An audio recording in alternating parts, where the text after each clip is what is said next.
Hey solos, you're going to Walt Disney World all by yourself and you want to know if you should visit or stay at Grand Floridian. Solo spoiler, why yes, definitely go and visit the Grand Floridian. It is the grandest of all the Floridians. And just as the Magic Kingdom really represents Walt Disney World, so does the Grand Floridian represent Disney hotels. And because it is so close to Magic Kingdom, it's actually a really convenient resort to visit. Hi everyone, it's Samantha. Olaf may not know who Samantha is, but now you do, and welcome to Disney Solo Magic, the #1 podcast for solo travel to Disney World, now in its second year. This should really be the last episode in the deluxe series, but no, it is the penultimate episode, which is the second to last episode on the deluxe series, because next week we're going to talk about Animal Kingdom and my own stay, my first deluxe stay. But right now we are going to talk about Grand Floridian, the grandest of all the Floridians. I'm really excited to talk to you in this episode about all the different restaurant options that you can visit at the Grand Floridian, because that is certainly one of the reasons why you would go to the Grand Floridian, even if you're not staying there. And then I have a special guest, Farrah Rochon, is coming back to talk about her stays at the Grand Floridian, and she's also talks a little bit about the Polynesian Tower, which was very convenient for me. You can follow Farrah and all her writing and travel adventures by clicking the links below, and you can follow me on also Instagram, Threads, and Facebook, although I'm most active on Instagram, but I'm not really active these days. Direct messages, yes, but not really posting. There's just so many things going on, and I just can't, deal with one more thing. I am on Patreon, however, and that does get updated. So every single episode has a reflection, and I recorded the reflection for this particular episode before I even recorded the episode,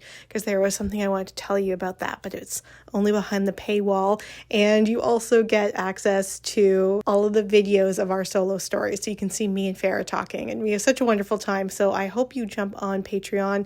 Also, at the beginning of the month, I will be posting the monthly quiz and the monthly breakdown of all the different episodes coming in September, so go and check it out. And actually, there's going to be a bonus episode that is going to be on Patreon this week on one of the restaurants I'm going to be talking about or referencing in today's episode. It is going to be an episode that will be for all members on the Patreon, not just paid members, so go check that out. And then this weekend is Labor Day weekend, aka my birthday, and there's going to be an episode, a video episode for paid Patreon members about my VIP tour. I'm also hoping that there is going to be some very exciting D23 announcements that happen this weekend, and that I can do a bit of a reflection on those announcements for solos as well. And so you can stay tuned for Patreon for that. All right, I feel like I'm missing a lot of preamble. Oh, yes, Apple, Spotify, and YouTube. Please make sure you follow me and rate and review and subscribe on all of those platforms. That's really, really great. And what's great about YouTube is that you can also comment on the different episodes, and that is wonderful. So thank you very much. I do think that's it. Let's get into it. All right. So Grand Floridian, like I said, is the grandest of all the Floridians, but it is funny because the architecture of the Grand Floridian is not Floridian at all. In fact, the Grand Floridian Hotel that was opened in 1994, it is not an original hotel to the Walt Disney World property. It is based on a hotel that is currently in San Diego. That hotel is Coronado Springs, which is ironic because there is a Coronado Hotel at the Disney World Resort properties, but they are very unrelated to each other.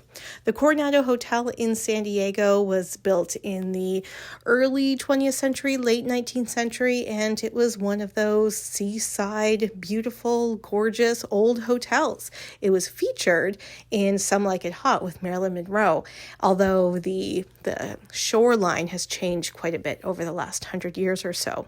And so that hotel was used as the inspiration for the Grand Floridian.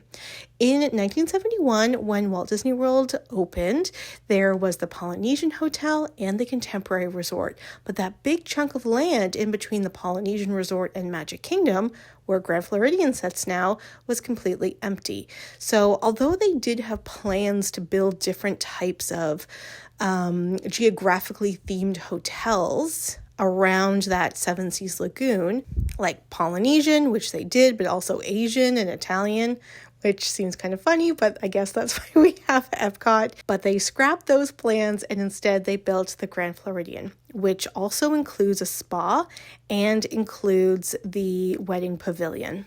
Now, I've said that the Grand Floridian is the grandest of all Floridians, but it's also the most deluxe of all the deluxe resorts. So there are 3.5 categories of Disney hotels: value, moderate, and deluxe. And then that half category is the deluxe villas, which represent the timeshare or DVC, Disney Vacation Club rooms. And those DVC rooms are in all of the deluxe resorts, including Grand Floridian. And when you were looking at prices and thinking about a deluxe stay, the Grand Floridian is definitely the top, the top price.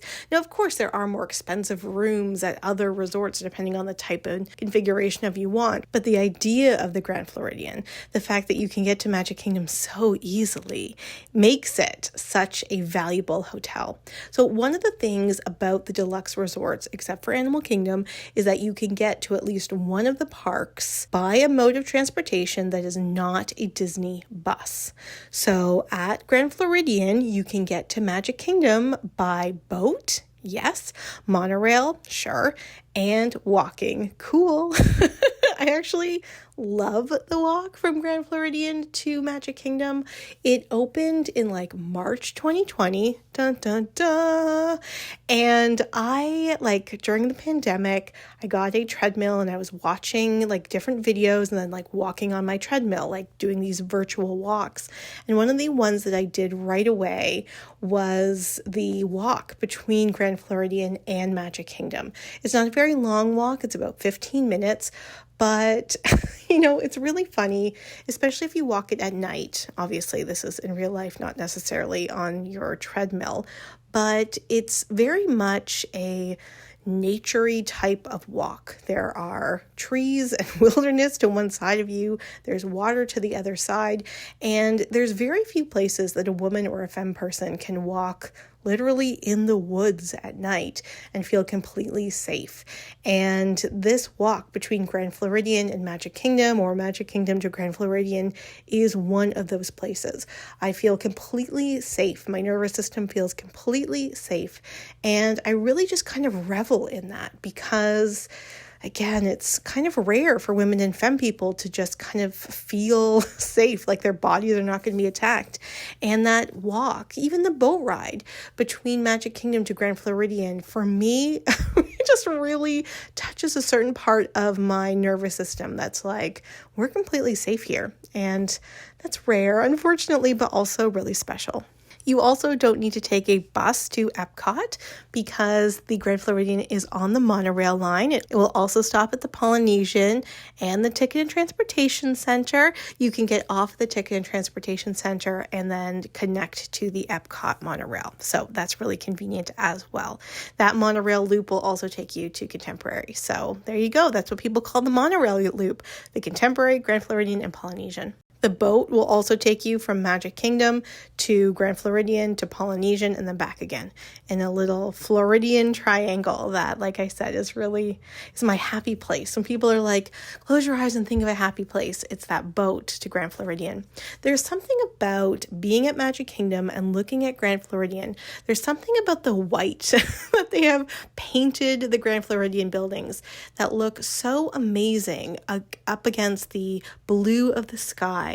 And then that copper, that coral, that terracotta color that is the complement on all of the different buildings. There's just something about it that really stands out. And it's really wonderful. It's also really nice because it isn't a tower, the Grand Floridian, whereas the new Polynesian Tower that's being built and my big heavy sigh about the new Wilderness Lodge Tower that's being built, there is still kind of a low feeling to the Grand Floridian, which makes it feel very intimate. However, the problem with a low building is that there are a lot of buildings. So the Grand Floridian is spread out over multiple buildings, some of which are DVC, Disney Vacation Club, and some which are regular hotels. There is also the main building that has all Not all, most of the restaurants and the gift shops and things like that. And that is a place that if you were just coming to visit the Grand Floridian is really where you're going to stay. There really isn't anything in the other buildings that is particularly of note. Now, I am a Mary Poppins fan, and in the Disney Vacation Club buildings, there's some really interesting Mary Poppins artwork, and there is a fountain with the different dancing penguins. It's very, very cute. But it's a bit of a walk, and it's not like it's a big thing. I'm going to be talking next week when I'm talking about Animal Kingdom Lodge about things that are a bit of a walk, but that are totally worth it. If you were going to visit the Grand Floridian, I would really just stay in that main building or in the other buildings I'll reference that might be apropos for your visit, such as going to the spa or going to another restaurant. So let's just stay in the main building for a second. So that main building that you would get to by monorail, it would drop you off on the second floor. Or if you're coming from Magic Kingdom by boat, you would get off at the dock and then walk up to the main building. And what that walk would look like is that you would walk really towards all of the buildings, and then you start veering to the left until you get to the door. However, if you just kind of go straight and then you walk into the first building that's like there are buildings to the right and to the left, which are like hotel rooms. But if you just kind of go straight till you see the building that first building that you can go into straight, that's going to get you into the lobby. The lobby feels very, very grand. There's often a pianist playing piano. There is an elevator that's right in the lobby. That's like an old-fashioned elevator. There are real, more working elevators that might feel more safe, but are tucked away. And it really is just gorgeous. There's a big chandelier. It's really, really beautiful. It is under construction right now, and it will be under construction till at least 2026. So that beauty is a little, obscured. But what they're doing is actually building a new bar, like a lounge. And that's going to be really cool. Now, the thing I don't like about the Grand Floridian is how busy it can be by people visiting. Now, I do go to hotels all the time, all the deluxe hotels all the time. So it's not even because I'm staying there and I don't want all these peasants there, which is often like a meme that you'll see like, oh, here I am walking through the Grand Floridian lobby knowing I came from Pop Century, But the busyness then kind of takes away from the grandeur of the Grand Floridian. And so I wonder with the lounge how busy it's going to be. In fact, I really think it's going to be a full year before you can really sit comfortably at that bar or lounge and enjoy the ambiance without feeling super rushed. But we'll see.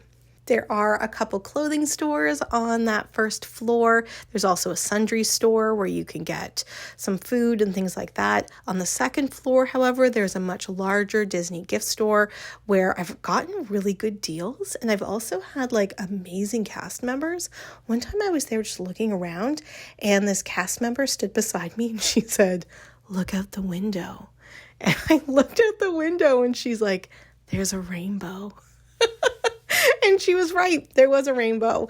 In fact, I've often seen rainbows from Grand Floridian around that time in the evening, like 5 or 6 o'clock, which makes sense in terms of where the sun is and the fact that it was probably raining. But it was such a nice interaction with a cast member. So you can go to that store. Maybe you'll see a rainbow. There is also a basin bath store there as well. I know there's one at Disney Springs, but I always love the one in the Grand Floridian. It always feels extra special to get overpriced products with Mickey and Minnie's face on it. I made scented candles there once, like customized scented candles. I don't think they do that anymore, but you can do customized bath salts with different scents that remind you of different things around Disney. Now, there are a lot of food and beverage options available for people that are just visiting the Grand Floridian, obviously for people staying at the Grand Floridian as well. And when I thought about how best to organize this episode, I really couldn't land on a good, for some of the episodes, I've done this kind of walkthrough and it just doesn't, I don't know, there isn't a flow that really works for me when I'm doing this walkthrough. So instead, I'm going to do it by price. I'm going to list all of the restaurants by price and to tell you whether or not you should go and visit them or not. So let's try. The first restaurant I want to reference is their quick service restaurant, which is called Gasparilla Grill. It is by the marina in the main building or connected to the main building by the marina. If you are walking from Grand Floridian, it's going to be the first public building. And if you, like me, have a small bladder and you've been around Magic Kingdom all day trying to stay hydrated, that first quick service restaurant with a bathroom might be your first place to go, just speaking from experience. This quick service restaurant has mobile order, but the mobile order is only for people staying at the Grand Floridian. Now, this is a quick service restaurant, and you could say, well, that all quick service is created equal. It is by price, but not by selection. So the Gasparilla Grill has a little bit more elevated quick service dining options than you would get at a value or moderate resort hotel. For breakfast one time, I had an acai bowl with fresh fruit, and I was like, I don't even know what this is. It's like a cold smoothie, but like a yogurt / smoothie, but I am into this. It was so delicious. The quick service restaurant also has a bakery and a coffee shop, and there are some really great bakery items there. Like I said, I just came back from Animal Kingdom. There's a bakery in their quick service restaurant as well, but I really wasn't excited by anything. Whereas at Gasparilla Grill, every time I have gone to take a look at their quick service, there's always really, really cool things in the bakery cases. Yeah, bakery cases. So yeah, go check those out. Go check out what's in the coolers, things like that. You might be surprised. Also, just a reminder that you can use, if you buy one of those refillable resort mugs, you can use them at any resort. You don't need to be staying there. So if you're staying at another resort and you happen to have your mug, you can refill here, maybe get something, to snack on or whatever, and then sit outside or inside and enjoy a little snack. And that's always lovely. You can also see the fireworks from this location. And I actually have never watched them from this location, but I know that is the case that you can see them because starting an hour before the fireworks, sometimes an hour and a half, people start getting their chairs and stuff ready outside. So that might be something you want to do. The next restaurant I want to mention is a table service restaurant, but it is the most inexpensive table service restaurant, and that is the Grand Floridian Cafe. Now, I have had a burger there that I still think about to this day.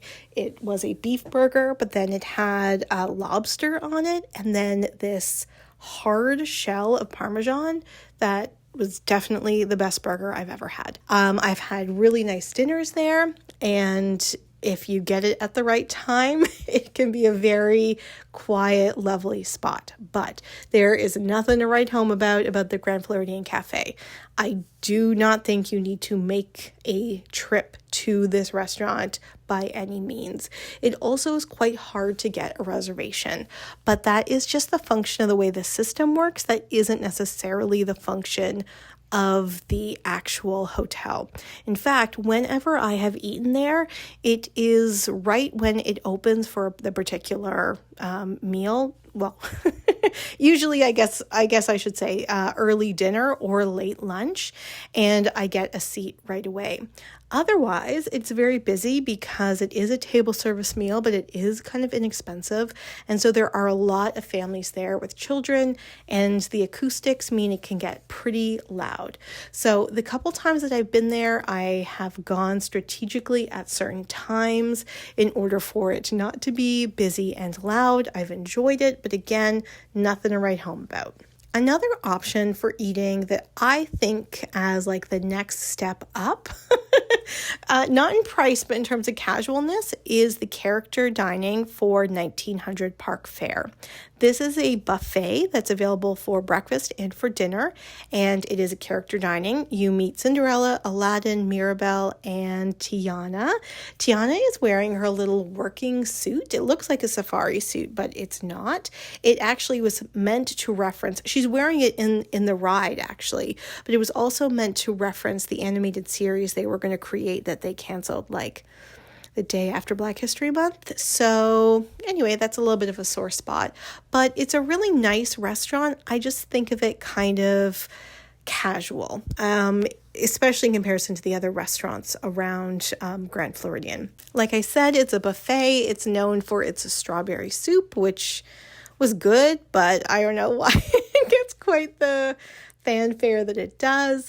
It's also known for its churro Disney waffles for breakfast, which again are good, but I don't find anything. I find that this seating at that particular restaurant, there's nothing really intimate about it. You kind of are out in the open, and I wasn't super comfortable being there solo. Not because it was a character dining experience, but just because of the openness of the restaurant. It really made it feel like it was everybody else's space rather than my space as well. I don't know. I don't know if that makes sense to people, or if you've been there, if you have felt that in comparison to other restaurants. But at Topolino's Terrace, for example, for their character breakfast, I feel like when the characters are coming, it is like me and the characters, and then everyone else kind of does their own thing for the rest of the dining. Here, I just constantly am like watching for the characters, wondering, like, I don't know. It's weird. It's a weird kind of experience. If it is great, though, to be able to do a character dining with Mirabelle and with Aladdin and with Tiana, because you're not seeing those characters just kind of normal. But I don't know. I did feel like it's only a step above the casualness of the Grand Floridian Cafe. The next restaurant I want to feature is on the second floor of the lobby, and that is Citricos. So Citricos is kind of seafood, kind of not. No, it's not really seafood. I don't know. It was delicious. Solos. I highly recommend Citricos. So Citricos was redone a few years ago to Mary Poppins Returns. There's a few references there, but don't be expecting a lot of Mary Poppins if you're a Mary Poppins fan, as I am. But the food was delicious. I got this vegan pasta that looked like there was a fried egg on the top, but it was a tomato. And like, I've eaten a lot of things there and I have enjoyed it every time. I really like the upscaleness of the ambiance. I really like the tableware and the glasses. It's on the second floor, so it has a really great view. Like, I can just picture these big puffy clouds in the evening, and it's only open for dinner. It was really wonderful. So it has a dining room, but also it has a lounge. And this is a very good tip, because if you're just kind of intimidated by the idea of eating in a formal dining room solo, you get everything from the menu, but you're sitting in lounge seating much more comfortably, if that is something that makes you uncomfortable sitting in a formal restaurant by yourself. But also, it means you can get a table right away. And I was there for a hurricane, actually, one year, and it really threw off my whole schedule. So I didn't have a dining reservation for the day that everything kind of opened back up. And I was getting really hungry and I didn't know what to do, and I just went up to the lounge. Well, actually, I have a longer story related to that, which I'll tell you in a second, but I got to the lounge and sat down and had the most delicious dinner. And generally speaking, I got there like right after it opened for dinner, and by the time I left, there were only a few places in the lounge that also had people sitting in it. By and large, it was still pretty empty, which means that if you are coming to eat in the lounge, then you or need to eat and the lounge is there, by and large, you're going to be able to get a place to sit, and that's great. There are lounge seating, but there's also bar seating, so you can also just walk up to the bar and sit at the bar, which is great. Now, the reason why I didn't have something else to eat or to do is because what I really wanted to do on that hurricane day was to go to the Enchanted Rose, which is a lounge that is right next to Citricos. It's not the Citricos lounge, it is a separate lounge. The Enchanted Rose is on the second floor of the Grand Floridian, and it faces down into the lobby. It is so beautiful. It is Beauty and the Beast themed, and it has multiple rooms. The main room where there is the bar, and then a little bit of an ante room that's blue, I believe, that's kind of representative of Beast's library, but not in the animated way of the restaurant Be Our Guest at Magic Kingdom, in a much more sophisticated bar type way. And then there's also some seating out in the mezzanine, like out of the actual restaurant, so you can look over the balcony to the lobby. But that seating is really for like a group. It's not really seating that would be comfortable for one person. And if you were sitting there, they would probably sit you with strangers. So you'd probably sit within the bar. So I had wanted to go and check out the Enchanted Rose on this hurricane day, and it was already busy. I got there maybe an hour after it had opened. It was already busy, already packed. There was only one table. It was a table right next to a window, which I really liked. And I was in this room that was kind of like the library, but I found it so loud. I found the acoustics so uncomfortably loud, and I'm not overly sensitive to sound, but I couldn't stay there. It was just rattling me so much. I don't know what it was, and if I was able to get a seat maybe by the bar, it would have helped, but I just felt really immediately uncomfortable and knew I could not sit there and eat. And the cast members were nice, but they weren't overly like excited and welcoming, so I did not think there was anything that was going to like redeem this experience once I kind of started feeling uncomfortable about the sound. So you can let me know if you've had a better experience there. I bet you have. I would definitely try it again, but the Citricos Lounge was friendly. It was quiet, and because I had been keeping kind of an eye on things, and I realized that the food for the Enchanted Rose bar comes from the Citricos kitchen. So even though there were items on the Enchanted Rose menu, I'm not talking about bar items, I'm talking about food items that were not on the Citricos menu, I asked my waiter if I could order from the Enchanted Rose menu. And he was like, he paused. So I was like, oh, it's okay. We don't have to. And he's like, oh, no, we can definitely do it. I'm just trying to figure out a way to put it in the cash register, like how to put it in the machine. And I was like, this is why I love Disney. Because of course you can do it. Of course you can do it. So I had stuff from the Enchanted Rose Lounge and Citricos in the Citricos Lounge. A+, I loved it. Definitely go to Citricos. The next restaurant I want to point out is Narcoossee's.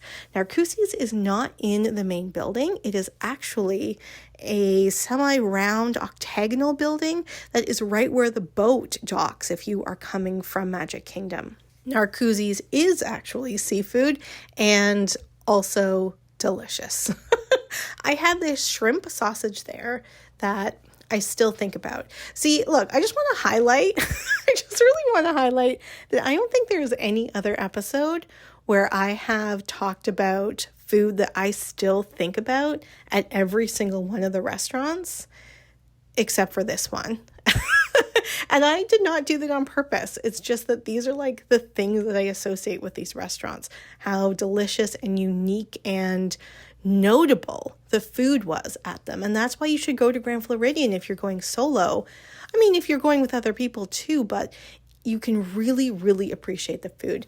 Now, look, if your food tastes are pretty basic, like that's cool. You can get a burger at these places and have nothing fancy about it. But if you like more elevated type of meals, or you want to just try something more elevated, there is enough at the Grand Floridian at so many different price points for you to go and try.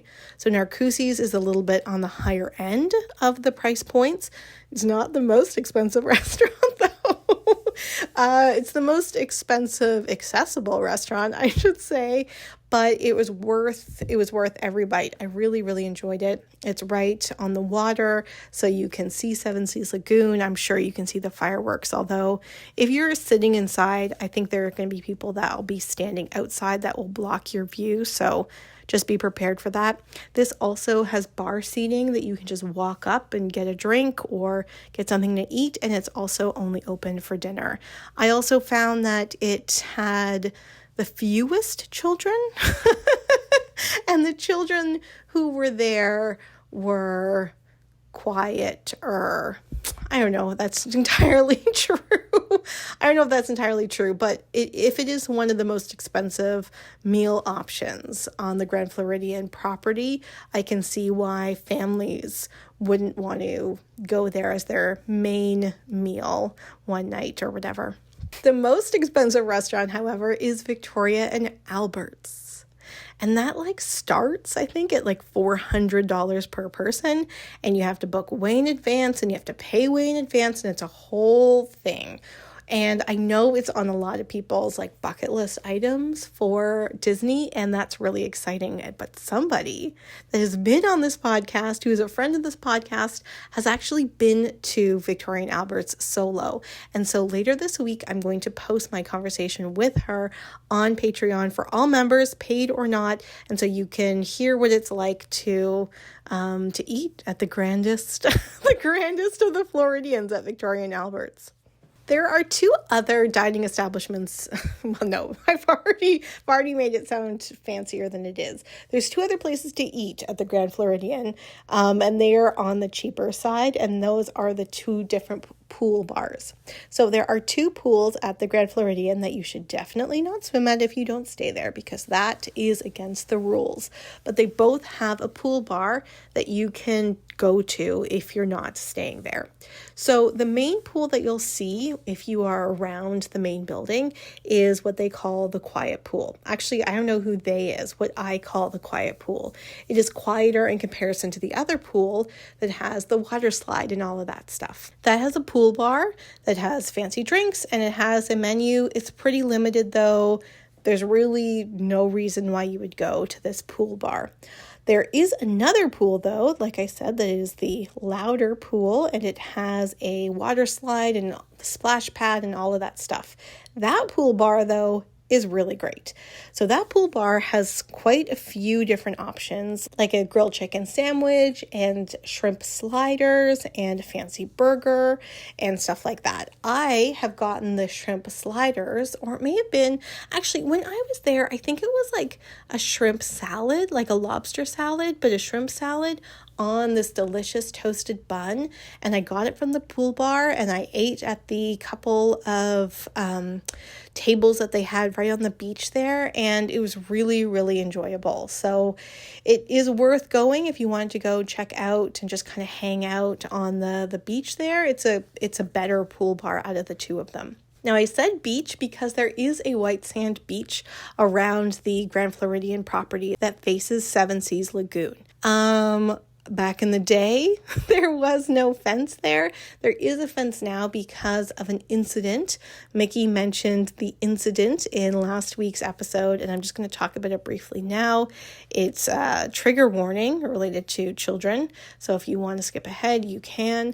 But maybe about a decade ago, 15 years ago, there was a family that was staying at the Grand Floridian, and their children, including a toddler, were playing in the water, and an alligator came up from the water, snatched the child, and killed him. Now, Bob Iger actually talks about this very incident in his memoir. The audio version of that memoir, he does the first version, he does the first chapter, which talks about this particular incident. And it was really, really powerful to hear him talking about that incident. He was in Asia at the time, opening up one of the Asian parks. I can't remember which one it is. My apologies. But it really was kind of an interesting story related to how the Disney Corporation kind of rallied immediately to this family's aid. And if you walk from the Grand Floridian to the Polynesian along the beach, you might actually find a statue that is in memory of that little boy. So that's the incident. It's pretty tragic, but it is interesting to hear it from Bob's point of view, or Bob's voice from his memoir. Now, one other thing that you can do if you are visiting the Grand Floridian and not necessarily staying, but if you're staying, obviously you can check this out too, is that Grand Floridian actually has its own spa. Now, a lot of the resorts actually have spa features. Massage rooms, salon rooms, like to get your hair done, steam rooms, things like that. But all of those have been closed since COVID.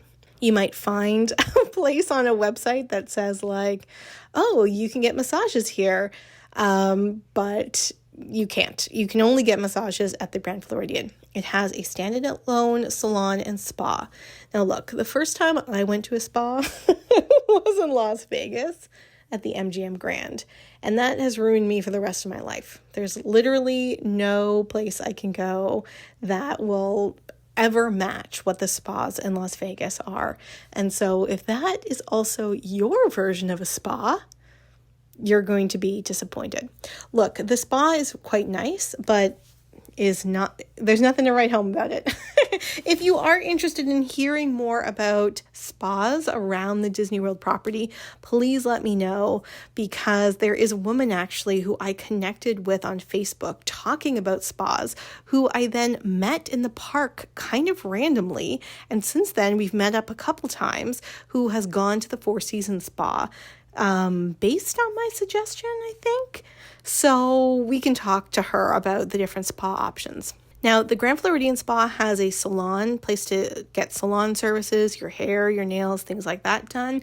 I have never used any salon services at a spa like this because I think they're just kind of overpriced. But if you need to get your hair done, your nails done or whatever, this is an option. They also have body massages and things like that. And so I've gone 2 or 3 times and I've gotten massages every time. When you walk in, you pick a crystal that represents your particular energy, and then they will set up your massage room with that color and those scents to align with that energy. It's a whole thing. Very cute, but there isn't really a lot of space to be your spa self. Like some spas have whole relaxation rooms with food and beverages and things like that. This spa has a relaxation room, but it is so tiny and it is used for both the salon and spa people. So I've gone into that space and there's toddlers there going to get their nails done, and their parents, their moms, or grandmas or aunts or whatever, taking pictures of them, and it's a whole thing. And I just want to lie in my robe on a comfortable chair and sip tea. It's not really the vibe. The other thing I want to mention is that it is co-ed. So I know this is a solo podcast, but if you are in a couple that is both a man and a woman, you aren't sitting in these spaces together. You aren't using the hot tubs together. You're not doing any of that. Now, not having a co-ed space can be quite nice, especially if you're solo, but I've been there a couple times where I'm sitting beside a woman and she's like, well, this was supposed to be a honeymoon thing for my husband and I haven't seen him for 2 hours. So I don't know. I always kind of think, that's kind of just icky energy for me. I feel bad for them. On the women's side, at least, there is a hot tub and 2 heated chairs in a separate room. It is tiny. It is tiny. If you go into that room where the hot tub and these chairs are, and there are 2 or 3 friends talking, you might as well leave. There isn't a big enough space for that. I've been fortunate where I've been the only person there, so I could just kind of relax. But again, it's always this a creeping idea that I'm going to be interrupted. So But I've had wonderful massages, wonderful, so wonderful that I went back to like, and I requested the same woman. So, you know, it's up to you if whether or not those extra things really matter to you. If you are interested in booking spa services, it's best just to call them directly. There is a website that is like a separate website from like the My Disney Experience app, all that stuff. Don't try to, don't try just to like figure out how you can do that, get that information on the My Disney Experience app. Just like call them. It's way quicker, trust me. All right, is there anything else I want to say about the Grand Floridian before we go over to Farrah? There is a conference center here as well. Every time I've been, it's never intersected with any of the things that I'm doing. So I can't imagine it would be super super intrusive in yours either. It has its own like kitchen and things like that, so they're pretty self-contained. There are also things like tennis courts and barbecues and other things that they have for DVC members, but I mean, unless you're playing tennis by yourself, which is impossible, I guess. You're not going to be using any of that stuff. I did say this, but I'm just going to repeat it again. You can walk from Magic Kingdom all the way to the Polynesian, actually all the way to the Ticket and Transportation Center, but all the way to the Polynesian through the Grand Floridian, which is a really nice walk. Over the last couple of years, because of the building of the Polynesian Tower, you had to take a version of the walk that was on the road that wasn't very romantic. It was fine, but it wasn't very romantic. Now you can walk along the beach and it is really great. So if you are relaxed and you have enough energy, that's a really great walk. Like you could walk from Magic Kingdom, go to Grand Floridian, go check out Gasparilla Grill, go like take a look in the lobby, get some air conditioning, and then keep walking over to Polynesian. You can go to the new tower and maybe get something to eat there and like sit and watch the castle, or you can keep going to the Polynesian and get a Dole Whip. Like just great, A plus, and something that you can do like on your own and at your own pace and all of that stuff, which is so wonderful to go solo. I didn't mention the fact that the Grand Floridian also has the big gingerbread house at Christmas or the Easter display at Easter, because with the particular construction happening in the lobby, there isn't going to be a gingerbread house this year. So I will wait until that lobby opens up again, and then I'll talk about those things. But I always think that there's actually kind of nicer Christmas trees and things like that at other resorts. So I'm working on that episode for you. All right, I think that's it. Let's go over to Farrah. Farrah, welcome back to the Solo Disney Magic podcast. I couldn't think of the name of my own podcast. We are talking about Grand Floridian today. I'm so excited. We've talked about so much DVC in other episodes. We've done a solo story. But before we get into Grand Floridian, can you introduce yourself? Yes, hello. I am Farrah Rochon, author of 40 some odd books of both romance and young adult books, and a Disney adult. And like you go to Disney for your writing retreats, and as someone that does writing as well, that cannot even imagine like working also at Disney. I really commend that work ethic of you, because I'm just like, no, Disney time is Disney time. It really is a mindset. It is, and I think it's also the fact that I'm very close. It's a 1 hour flight for me to get to Disney because I'm in Louisiana, and if I find a sale on something, I will just fly out there and go. And especially if it's like in the summer and it's too hot, it's easy for me to say, yeah, I'm not going to the park today. I'll just sit in the resort and enjoy myself. But yeah, when I'm in my work mode, I actually use Disney as like a motivator to get my work done. Well, Um, that's great, because I I, do not. So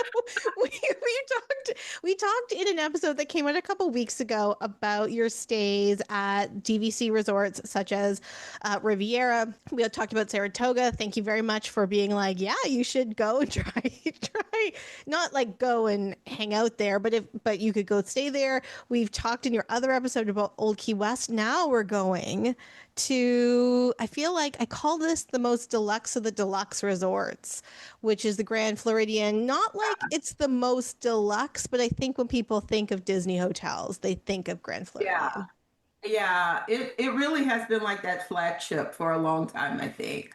Because it really is just so grand. You How know, does it compare for you in relationship to the other resorts that you've been to? Like where, if you were gonna put it on a scale?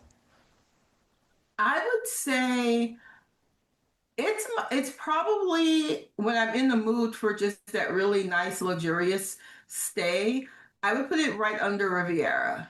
Ooh. My opinion, I would.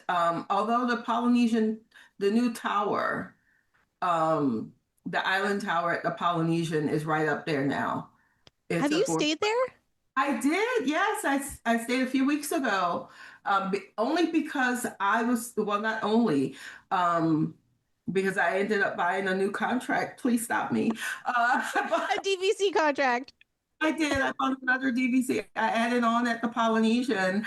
Um, I know it's ridiculous, but I'm not I judging. Oh, no, no, no, no. I am judging. And by judging, I mean jealous. it's a small contract because I decided that I would like to stay there once every other year.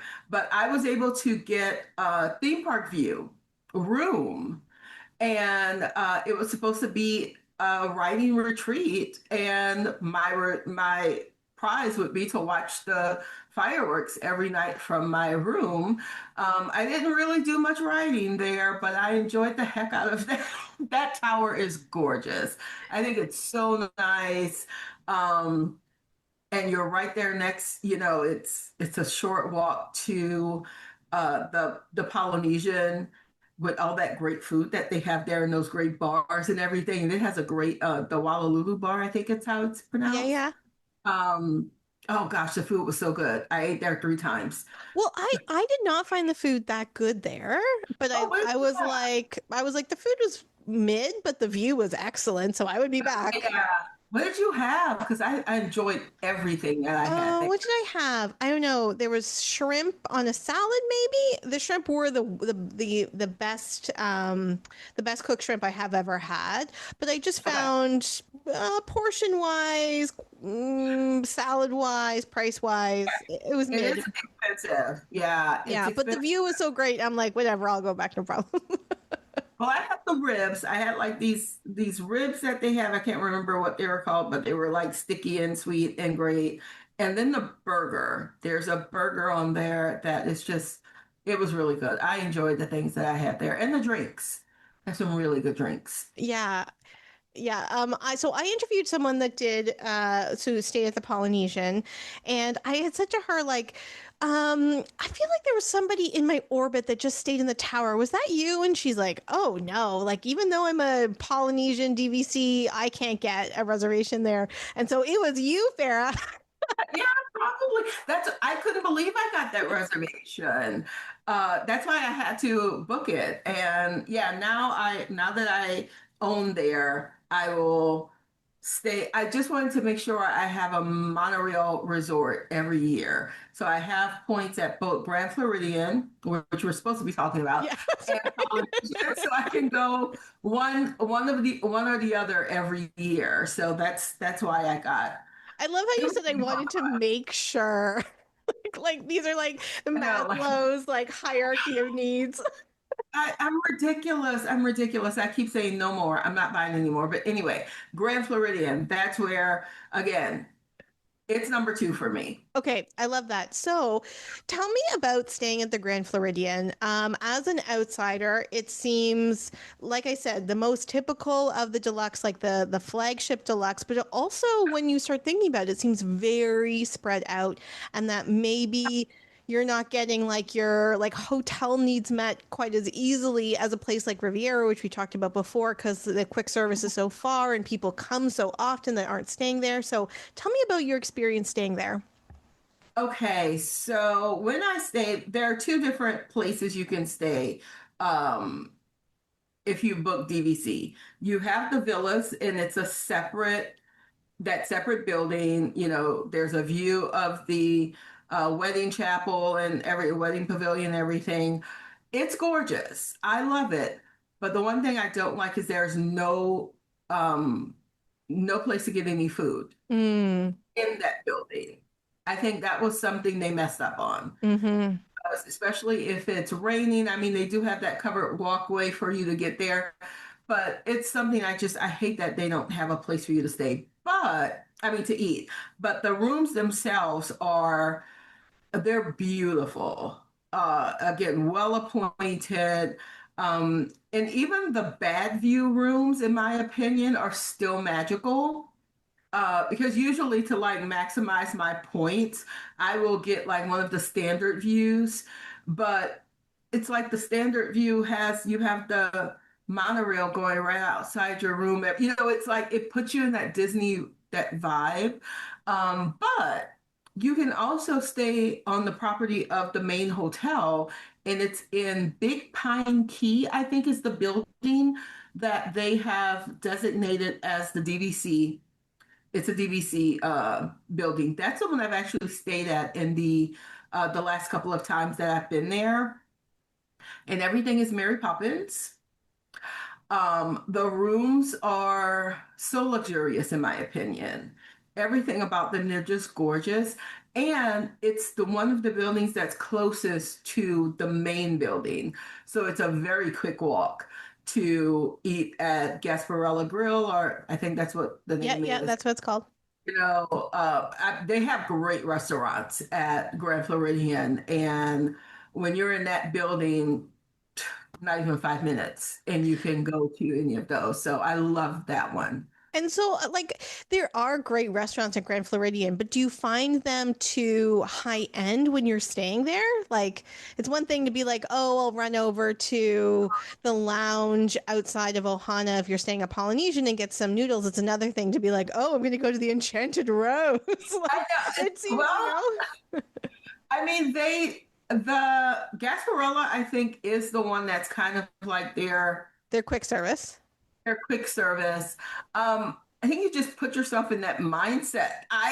When I'm staying at Grand Floridian, I know that I'm gonna pay a little bit more to on the food that I get, because it's a little more expensive, especially if you want something above quick service.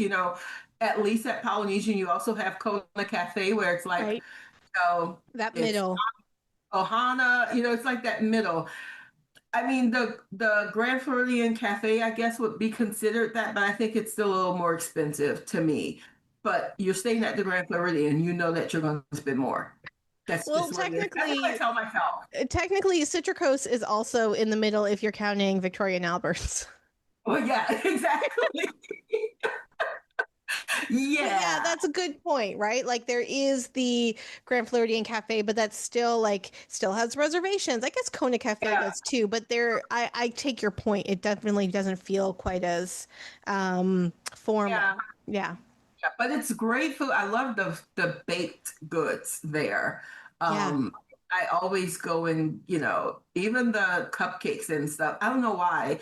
Maybe it's just mentally. I just think they taste better, but I eat more sweets when I stay at the Grand Floridian, because they just have such a great variety, and it's just really good. I Yeah. was there for breakfast once and I had an like acai bowl, which like a fruit, whatever. Uh, And I was like, what are these options? These options aren't available at any at like other all-star places. music. Exactly.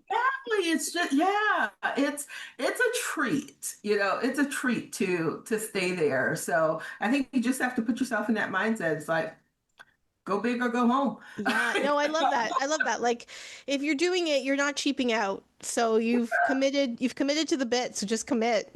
Yes, enjoy yourself. Enjoy yourself while you're there. Yeah. You know, whenever I've gone to Grand Floridian, it's one of the only resorts where I've seen people like dress up for dinner. And I think now that we're having this conversation, it's because a lot of people are staying at the Grand Floridian, so it's much easier to come dress up, even if it is to the cafe, which is, Yeah. not as fancy of a restaurant. So I like that idea too, that if you're like, okay, I'm going to go for it, then make sure you bring some clothes to go for it if you want. If you want, like, if you don't, Yes. that's fine too.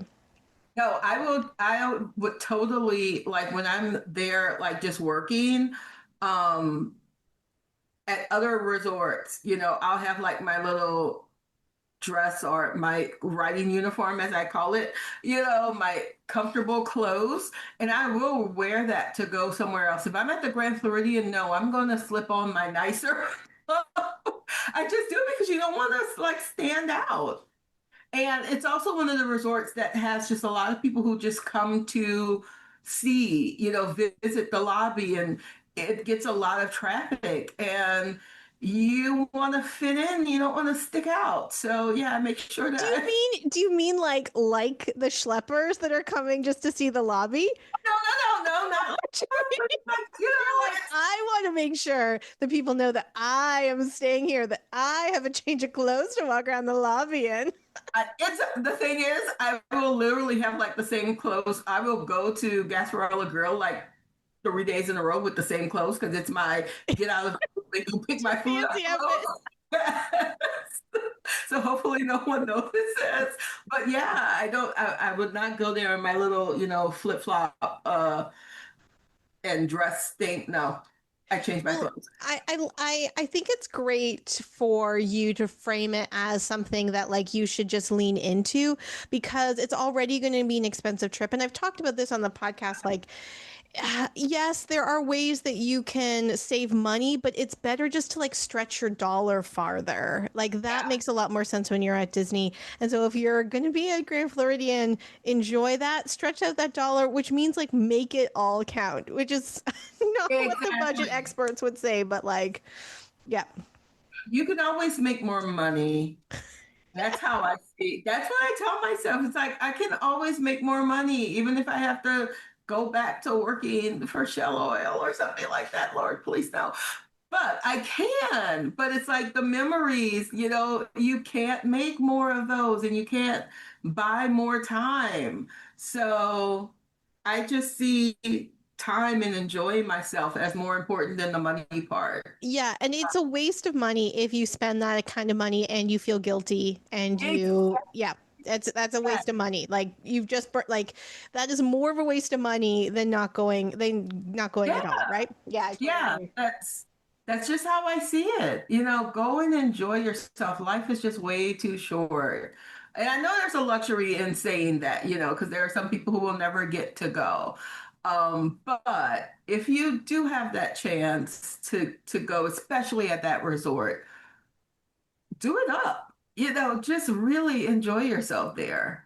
But I mean, yes, I mean Disney is expensive, but that's something that people can take with them whether they're staying at an all-star hotel Yeah. or whether they're staying at Grand Floridian. And if the way that you're budgeting your time is to stay at an all-star hotel, but you want to have some luxury experiences, that's like these deluxe resorts are open and available for people to go and have their meals at, right? Which is so bring your nice dress, like bring your nice outfit and take the boat over, take the monorail over and just enjoy yourself. Yeah, the guilt is so not worth it. What's your favorite place to eat at Grand Floridian? Probably the grill because that's just the one I go to the most Yeah. because I I've never been to Victoria Alberts or Narcosis or the one you just Citricos? there you go. I'm blaming perimenopause on the way my brain is going out like this. But and I would say Gasparilla because I go there a lot, but honestly, changed my mind. 1900 Park Fair. Oh, okay. That I love that one, and I have not been back since it reopened All after COVID. right. I still have not been there, but I still remember the first time we had that strawberry soup on that for a buffet. Yeah, yeah. I thought the food was just like the caliber was just up there. You Right. know, salmon was cooked great. I still remember it. It's been years, and I just couldn't believe it was a buffet. I love 1900 Park Fair, both for breakfast and dinner. So yeah, that's probably my favorite one there. I need to go back. Okay. I need So, to. first, I want to plug that there's going to be a bonus episode later this week on someone's experience going to Victoria and Albert solo, which I'm really excited for that. Oh, But also, how come you haven't been to Citricoast and Arcuzzi's? I just haven't. Oh, they're delicious. They're two of my favorite restaurants. I Like need at to. Disney. Yeah, yeah. It's worth Yeah. it. Totally worth it. Yeah. Not in the same financial category as Victoria and Albert. That's why I Yeah. have to spread those out. Yeah, I get why I haven't been there. How about things like the amenities that are just for people who are staying there, like the pools or the gym or any of that stuff? Oh yeah, I love the pool. Um, so I've never been in the pool. I know it's so weird. I've never been in the pool because oh no, I have once when my niece and nephew were bigger because they have a great splash pad there. That's right. That's what they call them, right? The splash pad. And that's what my niece and nephew would love to do. Every time we would go, they wanted to be there. And you can't be a grown up going around that splash pad. So I would just sit with my book and, but I think I did go in the pool once with them once when they were old enough. But I just think that whole area, it is so nice. And even though my niece and nephew, they think the hotel is a little bougie, Well, they're they not don't wrong. like it. Yeah, they don't necessarily like it, Oh, which is well, fine. that in that case, they might be wrong. Yeah, yeah. I'm like, I'm at home with my portable now. But they do love the pool, and they have a great bar at the pool, so you can get your little cocktail while the kids run around the splash park. And yeah, it's to me one of the best ones for like just taking the afternoon to spend at the resort. I think Grand Floridian is just great for that because of their pool area and that splash pad, splash park, whatever they call it. Yeah, yeah. And I think that is Alice in Wonderland themed, right? Yes, Yeah, yes. that's fun. That's fun. I know you haven't swum in the pool. For those of you on Patreon, we do a reflection on all of the episodes, or I do a reflection on all of the episodes. And so if you are a Patreon member and you're watching this, hi. But also, if you are a Patreon member and you listen to the reflection, there will be a discussion about swimming in those pools. Hmm, But also remember, you can't swim in the pools unless you are staying there. yeah. But They also start listen to the getting, reflection. uh, Yeah. they start Uh, getting really, like strict about making you badge in with the magic band or whatever. yes, yes, yes, yes. Um, at some resorts more than others. Okay. Any other parts about staying at the Grand Floridian that you have been that have been like a particular highlight, like the type of Oh, room? I love how you said that like the standard view is like great because you get to see other parts of the resort. yeah. I think one of the best is getting to see the fireworks at the Magic Kingdom, the fireworks. That one it gets crowded. And I think because so many people have shared, like on TikTok and such, that it's a great spot. The last time I went, I was surprised at how, like the boat launch, they have that boat that will take you. That's the other thing about the Grand Floridian, having both the boat and the monorail to get you to Magic Kingdom and Epcot. I've actually stopped going to Animal Kingdom or Hollywood Studios when I stay at a monorail resort because it's just so easy. I'm like, I'll go It's fine. Yeah. time. I'll I just, don't need that bus. yeah, I'll stick with the monorail. But watching the fireworks from the boat launch for Grand Floridian is one of my favorites. That's why I don't have to get the theme park view there because I would rather be down there watching it from that boat launch. It's such a great spot, and you can hear they pipe in the music and everything. It's wonderful. And you don't have to be in there, to do that. Just go and see it. And you know where Yeah. else is great? On the actual boat.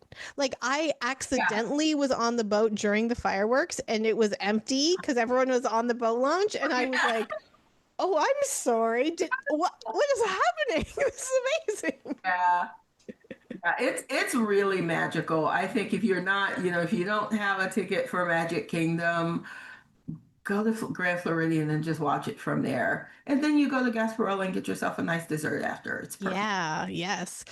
This was so much fun. Thank you so much. Again, I feel like we could talk for ages and we could have just like sat on Zoom all summer and done all the deluxe resorts and value and moderate. We just cover them all. So thank you for talking about Grand Floridian today. We talked about Riviera, but we also talked about Polynesian, Old Key West, Saratoga, like all of them.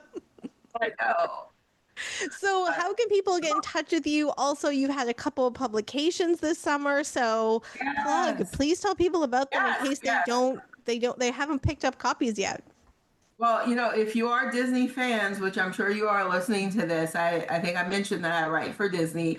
My latest is Bemused, which is an origin story of the greatest characters in the Disney movie, the Muses from 100%. Hercules. Yeah. It's such a fun book. It was so much fun to write because they're teenagers in the book and they don't know that they're goddesses. It was just a great book to write. So much fun. So that is out. I do have my Twisted Tales, the Almost There and Fate Be Changed. And I have my latest romance, which, if you're sitting by the pool at a Disney resort, Hugs and Kisses, it has a great cover. So you would not mind reading it by the pool, but it is a doggy filled romance with two veterinarians set in New Orleans. It's been really fun promoting that all summer. So rom com or Disney, I've got both for you. I love that. And that's how you and I first connected Yeah, because I was reading Almost There in the pool at Port Orleans Riverside. And I sent you a picture and yeah, you yeah. wrote back. And then when I started the podcast, I was like, hi, do you want to So talk about this? I would freak out if I were to like be walking around Disney and see someone reading one of my books. I would make such a fool out of myself. I know I would. Well, I just saw on Threads like a couple weeks ago, someone was like, "I'm at Disney and I just like found this book," and I was like, "Oh my god, yes!" I can't let it happen to me. I know people think it would be cool, but I would just fangirl so much over a fan reading my book, and I just couldn't do it. I hope it happens, but kind of don't. Well, you can Uh, pretend that everyone that's reading on their phone or their Kindle is actually reading one of your books, and then be like, "Look how cool I'm playing it." I could. I've had other people see others reading my books in public and send me pictures, and I freaked out over that. So I know I would do it. Yeah. Anyway, I know getting when in I touch when with I see me. a citation of like when someone's citing my work in an academic article, I'm just like, okay. Right? Obviously, you're obviously well researched. Right? It is. It truly is. It's like the highest honor to, Yeah, it really is. But this was the highest honor to have you on the podcast. uh, This is your third time on the podcast. I feel like it's not going to be the only time. So thank you again. All the links are down below, and hopefully we'll see you at Disney yes. One day we one will day. be there together. Okay, bye. So much. A big thanks to my special guest for talking about their experiences staying at this deluxe resort. If you want to support them as well as me, please make sure you follow us on our social media channels. The links to those are in the description below. You can also find a link to my Patreon. And in the Patreon, when you become a Patreon member, you can watch our conversation, the whole conversation of us talking.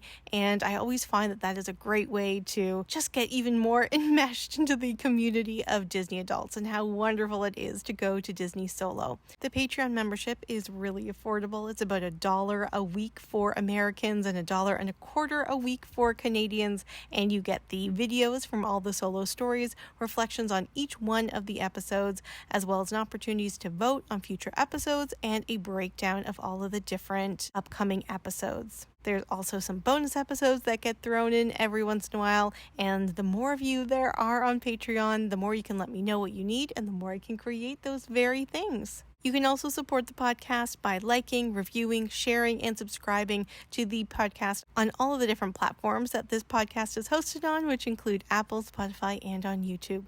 I hope you enjoyed this episode and all the episodes of Disney Solo Magic. Thank you so much for listening. Bye!